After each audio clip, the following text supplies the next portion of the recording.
Eh bien bonjour à tous, c'est JLJ. Aujourd'hui j'avais envie de vous faire une petite vidéo. J'en avais parlé déjà sur ma vidéo sur Black Ops 4 si voilà, certains d'entre vous l'avaient regardé, sur ce qui se passe actuellement au niveau de YouTube et des pédophiles, etc. Ce qui est marrant, c'est que j'en avais parlé d'ailleurs dans une vidéo qui était sortie avant la vidéo du roi des rats qu'il a faite maintenant il y a 2-3 jours. Ça dépendra du coup de à quel moment je vais sortir la vidéo. Et donc quelque part j'aurais pu faire ma vidéo avant. Le problème c'est que forcément il y avait, comme le sujet n'avait pas été introduit à une grosse audience, elle aurait peut-être fait un peu moins de vues ma propre vidéo, alors que là voilà, si il a déjà introduit le sujet à déjà 400 000 personnes à peu près au moment où je fais cette vidéo, donc ça va faire que vous allez pouvoir en profiter peut-être et être intéressé au niveau du sujet. Et voilà, c'est parfait pour moi je pense. Cette vidéo donc fait plus ou moins directement suite à cette vidéo du roi des rats, qui fait elle-même suite à son autre vidéo un petit peu plus travaillée, où il avait fait pour moi je trouve un très bon travail au niveau de l'investigation, etc. Puisqu'à l'époque il avait vraiment découvert un truc que personne n'avait jamais entendu parler. Je parle de ces vidéos référencées avec des enfants, avec simplement des dates de webcam, etc. Qui est d'ailleurs pour moi une des vidéos, une de ses meilleures vidéos, puisque il enfonce pour une fois pas forcément des portes ouvertes, etc. Enfin, j'aime bien le roi des rats, mais je trouve que voilà, c'est un petit peu quand même un peu léger parfois. Enfin bref, c'est un autre sujet. Toujours est-il que maintenant j'ai envie de réagir un peu à ce sujet en allant peut-être un peu plus loin, parce que dans sa vidéo forcément elle fait 5 minutes, il n'a pas forcément le temps d'aborder le problème en détail, et j'ai envie d'être un peu plus précis peut-être, et de vous donner aussi l'autre version de l'histoire quelque part. Parce que quelque part sur le YouTube américain, on a actuellement une forte polarisation autour de ce sujet, donc j'ai un peu envie de revenir autour de ça également. Si vous n'avez pas regardé la vidéo du roi des rats, je vais quand même faire un tout petit résumé rapide de ce qui se passe exactement pour que vous puissiez être au fait. On va essayer de reprendre ça chronologiquement pour que ce soit un peu plus clair. Et voilà, j'espère que vous allez aimer la vidéo.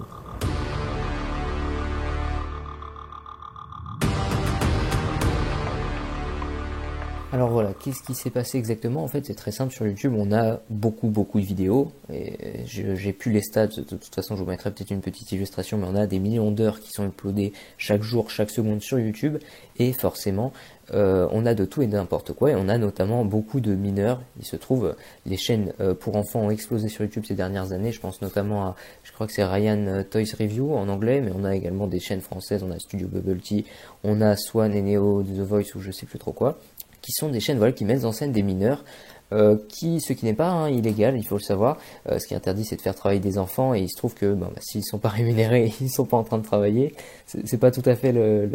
la réflexion, mais bon, c'est plus ou moins ça. Toujours est-il que ces vidéos regroupent du coup forcément un public un peu particulier, puisqu'on est sur Internet et on a un peu de toutes les déviances, et on a forcément un certain nombre de, entre guillemets, pédophiles, ou je pense qu'on peut les appeler comme ça, qui en fait se rejoignent un petit peu sous forme de réseau dans les commentaires de la vidéo pour se donner, s'indiquer en fait les différentes timestamps, donc les différents moments de la vidéo auxquels on peut voir justement ces enfants dans des positions particulièrement suggestives, pardon, et où on trouve ces enfants dans des positions particulièrement subjectives. On a également la chaîne dont PewDiePie a parlé il n'y a pas si longtemps que ça, qui s'appelle Girls Couture Club, un truc comme ça, qui est une chaîne de modeling un petit peu pour les jeunes enfants, donc c'est forcément un peu particulier. Et de ce fait, on a un mec qui a justement repris apparemment la vidéo du roi des rats. Je sais pas si c'est forcément vrai, apparemment, étant donné qu'il a repris même le hashtag, oui, il semblerait que ce soit bien fortement inspiré, même si du coup pour une fois c'est rare, et ça fait plaisir de voir que des youtubeurs américains pour une fois reprennent un petit peu nos vidéos françaises. Pour une fois que c'est pas l'inverse quelque part. Et donc il a fait cette vidéo où il parlait justement des problèmes notamment au niveau des pédophiles, etc. sur YouTube, et à partir de là ça a déclenché un espèce de raz-de-marée sur le YouTube américain, puisque la vidéo est devenue virale, comme disait le roi des rats. Elle a fait quand même un certain nombre de vues, je vous mettrai ça en screen à votre écran. Et depuis, le mec est parti dans une espèce de croisade contre ce genre de truc. Et donc il a depuis fait un certain nombre de live streams, donc des lives sur YouTube, ou dans lequel il invite les gens qui ont du coup regardé sa vidéo et qui se mettent du coup à le suivre petit à petit, à plus ou moins faire prévenir en fait les marques, vous savez, à faire des genres de plus ou moins de raids sur Twitter notamment, pour prévenir les marques que leurs annonces sont disposées sur des vidéos qui sont monétisées. Et du coup, son truc a été plus ou moins efficace. Quelque part, il a obtenu ce qu'il voulait, puisque le roi des rats en parlait également. Un certain nombre de gros annonceurs, on a notamment Disney, on a Epic Games, on a également Nestlé, et on a également AT&T, donc qui est plus ou moins l'Orange américain, l'Orange, je veux dire le fournisseur d'accès réseau, etc. au niveau téléphonique notamment. C'est d'ailleurs par rapport, étant donné que je fais beaucoup de vidéos PS Vita d'habitude, c'est la boîte qui était en partenariat avec Sony pour les PS Vita modèle 3G, notamment aux États-Unis. Vous étiez obligé d'avoir une carte AT&T pour que vous puissiez capter la 3G sur votre PS Vita. Bon, petit détail, petite référence au passage. Et donc tout ce mouvement de retrait des annonces des annonceurs est plus ou moins appelé l'Apocalypse 2, donc c'est-à-dire l'apocalypse des publicités, littéralement, qui fait suite du coup à la première, entre guillemets, Apocalypse, qui avait entraîné du coup, suite plus ou moins commencée par PewDiePie, et c'était très mal passé étant donné qu'on a eu beaucoup d'articles de presse, etc., qui du coup en profitaient pour démontrer que sur YouTube, effectivement, on avait un certain nombre de contenus monétisés qui étaient quand même assez problématique au niveau notamment du racisme, mais aussi de la violence, de la sexualité, etc., qui avait entraîné le retrait de beaucoup d'annonceurs de la plateforme YouTube, et ce qui avait fait entraîner directement les revenus liés aux annonces, donc les revenus liés à YouTube tout simplement des différents créateurs, à chuter drastiquement étant donné qu'on a beaucoup moins d'annonces disponibles, donc beaucoup moins de pubs, donc beaucoup moins de revenus forcément. Et il se trouve que cette apocalypse numéro 1 est maintenant concernée par une numéro 2, puisque forcément YouTube, dès que ça touche un petit peu à l'argent et aux annonceurs, est beaucoup plus rapide à réagir étrangement que quand c'est simplement les créateurs qui s'indignent. Voilà, ça a fait un gros mouvement quand même, et du coup YouTube a entraîné beaucoup de conséquences pour se refaire bien voir au niveau des annonceurs. On a eu plusieurs choses, on a eu notamment la suppression de certaines chaînes YouTube, de certaines vidéos particulières. On a également du coup forcément la démonétisation de beaucoup de contenus liés aux mineurs. C'est d'ailleurs ce que beaucoup de gens aujourd'hui pensent que c'est une bonne chose, étant donné que forcément, eh bien, c'est le moment de voir si, est-ce que quand vous êtes démonétisé, vous faites toujours vos vidéos, ou si la passion quand même s'écrit avec 2 $. Et donc on a voilà cette censure plus ou moins de YouTube qui, pour se refaire bien voir par les annonceurs, essaye de limiter un peu l'accès, la mise en avant de tout ce contenu un peu illégal, tout simplement, puisque la pédophilie est illégale, on le rappelle, même si au final c'est sur internet et qu'on n'a pas de crime véritable étant donné que c'est pas du contenu pornographique pédophile, qui est également interdit. Ce qui est intéressant également, c'est que ça peut amener plusieurs questionnements, donc j'aimerais avoir vos avis, notamment en commentaire. Est-ce que le fait de voir une annonce particulière d'une certaine marque avant une vidéo fait selon vous que cette marque soutient et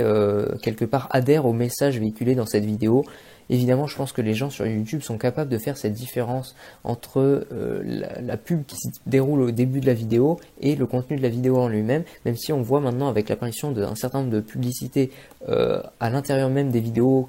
faites par des opérations spéciales, etc. par les YouTubeurs, eh bien la frontière est un peu plus mince, même si forcément c'est une autre démarche, plutôt que là où les annonceurs qui postent leurs vidéos sur YouTube n'ont pas forcément le choix, même s'il me semble qu'avec Google AdSense c'est possible de modifier un petit peu ce genre de paramètres maintenant, de cibler une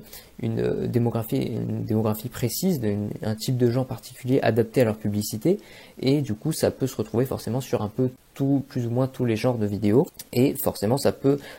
certains considèrent que ça pose un certain nombre de problèmes par rapport à voilà, le fait que l'annonceur soutiendrait indirectement ce genre de contenu, puisque forcément il rémunère presque directement le youtubeur qui va produire cette vidéo. Et donc en fait ensuite cette censure plus ou moins de YouTube apporte selon moi un autre questionnement, c'est notamment au niveau du fait, est-ce qu'on peut considérer qu'un créateur est responsable, donc un créateur de vidéos YouTube notamment, est responsable de ce qui peut se passer au niveau de son audience. Ça c'est un gros sujet que je voulais aborder d'ailleurs en vidéo, j'avais déjà préparé plus ou moins quelques petites choses dessus et j'ai jamais encore fait la vidéo, donc bon ça y touche un peu mais on va pas trop rentrer dans le détail. Mais est-ce qu'un YouTuber est responsable de, notamment dans ce cas précis, des commentaires qui sont en dessous de sa vidéo, puisque même si les vidéos sont parfaitement légales, je pense par exemple aux vidéos de Swan, The Voice, etc., même si je n'adhère pas forcément à ce genre de vidéos, et on est forcé de constater que c'est pas illégal, puisque si c'est fait dans des conditions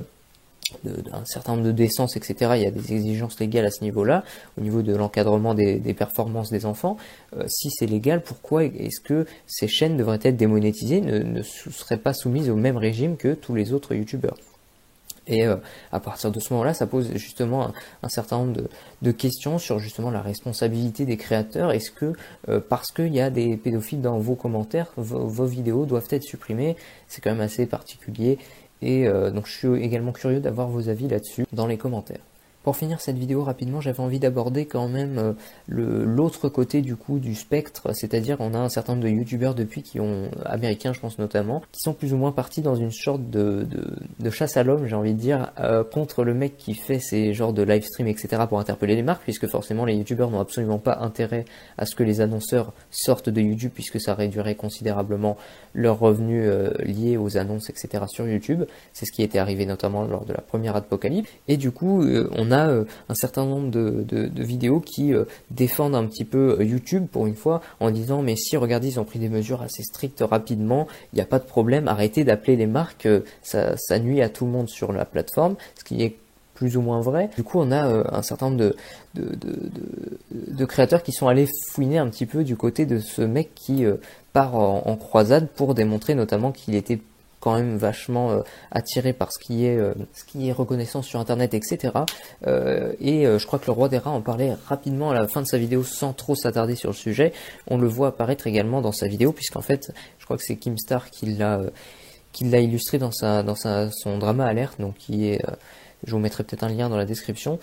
qui en fait sur son ancienne chaîne YouTube apparemment, et bien tout simplement s'était filmé en train de, il passe dans la rue avec sa voiture et tout simplement il s'arrête à peu près à hauteur d'une fillette avec un sac à dos etc. Donc je suppose que c'est une écolière, et il lui demande si elle ne veut pas elle aussi faire partie de son film pour adultes, et elle détourne directement le pas, et forcément c'est un petit peu malaisant, j'ai envie de dire. Et du coup c'est quelque chose qui a été vachement utilisé contre lui pour critiquer justement le fait que non mais regardez ce mec qui part en croisade contre YouTube et les contenus monétisés qui représentent des enfants, qui demande lui-même directement à un enfant s'il veut pas tourner un film pour adultes avec lui. Et donc c'est quand même plutôt intéressant, c'est ce qui fait que c'est un personnage quand même assez controversé aux États-Unis, qui du coup serait pas aussi vertueux qu'il aimerait le faire croire. Donc c'est voilà pour vous expliquer également que aux États-Unis, du coup sur le YouTube américain, ils sont plus du côté pour le coup de YouTube, etc. On a quand même une grosse majorité des gens qui alors, est-ce que ça fait un peu du lobbying de YouTube quelque part et des annonceurs, donc ils sont plus ou moins influencés, mais ça peut être intéressant d'écouter les arguments de ce côté-là également. Pourquoi exactement est-ce que ils défendent du coup ce genre de contenu, puisque forcément les États-Unis, la terre de liberté, etc., ne sont pas trop pour la censure automatique des vidéos, et ils disent que voilà, vous n'êtes pas responsable de ce qui se passe sur vos vidéos, vous faites votre contenu, vous avez le droit de le faire, vous devriez être traité de la même manière que ceux qui font un contenu différent, tout à fait légal. Donc voilà, j'en ai fini pour cette vidéo, j'espère que vous aurez quand même appris quelques petits trucs au niveau de cette histoire, notamment que ça vous aura permis de faire un avis peut-être un peu plus réfléchi sur la question, même si j'ai pas forcément la prétention d'avoir la vérité parfaite, mais voilà, je voulais en tout cas lancer quelques petites pistes de réflexion, notamment à ce niveau-là, donc j'aimerais forcément avoir vos avis en commentaire, notamment au niveau de la responsabilité des créateurs de contenu, mais aussi de la publicité sur YouTube, etc. Et aussi je voulais peut-être parler d'une dernière piste de réflexion au niveau notamment de la plateforme YouTube de manière générale, qui est aujourd'hui devenue énorme, il faut le dire, avec du coup des grandes stars, etc. Et un certain nombre de créateurs qui sont du coup complètement investis sur YouTube et qui ne vivent plus que de ça, et qui forcément, si la responsabilité repose sur YouTube de déterminer quel contenu est monétisable ou non, et de pouvoir stopper à tout moment la monétisation d'une chaîne YouTube, forcément c'est quand même assez particulier. Et est-ce qu'il ne faudrait pas un encadrement plus défini autour des différentes règles qui peuvent amener à la démonétisation d'une chaîne, etc. Forcément, ce grand pouvoir de YouTube implique, comme dirait l'oncle Ben, de grandes responsabilités. Et YouTube a quand même l'air d'avoir un certain mal à gérer les différentes relations entre annonceurs, du coup, la plateforme et la liberté des créateurs, tout simplement, qui semble parfois un peu limitée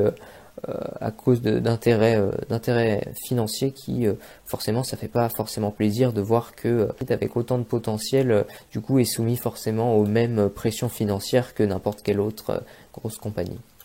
Petit détail marrant dont je viens de me rendre compte juste là, justement en faisant des recherches pour les vidéos, quand je tape webcam video from, donc qui est l'ancien entre guillemets tag qui servait à lister toutes ces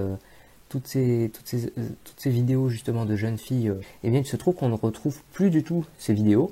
Par contre, en faisant une faute de frappe et en tapant du coup from à la place du F, j'ai mis un U avec accent. Et à partir de là, j'ai retrouvé du coup toutes les anciennes, donc il semblerait que YouTube soit capable de bannir un certain type de mots-clés et du coup qu'il soit fait chier à retirer toutes ces vidéos-là des recommandations quand on tape cette chose particulière. Mais par contre, forcément, si on tape un truc un petit peu différent, eh bien on a toute l'ancienne base de données qui ressort. Donc